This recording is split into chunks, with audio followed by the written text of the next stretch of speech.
saber lo que callamos. Todo empezó en tu mirada, negra, profunda, cerrada, sin brillo, sin madrugada, pero algo en mí despertaba. Tú reías como jugando, como quien finge no sentir, pero el fuego estaba quemando, aunque quisiera huir. Era broma, era defensa, era miedo disfrazado, dos almas sin sentencia, pero el destino marcado. Lejos de tu mirada, no se pueden borrar, aunque digas que es nada, yo lo vuelvo a escuchar. Si es pecado sentir que el mundo no lo vea, lo que no pude vivir, lata aunque se niegue.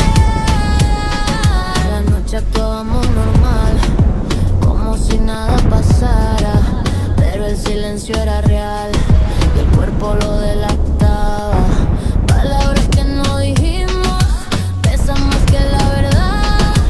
Lo que nunca construimos se volvió necesidad. Tal vez era miedo al mundo, tal vez miedo a nosotros, pero lo que fue profundo no entiende de otros rostros. Tuviste sin despedida, yo fingí no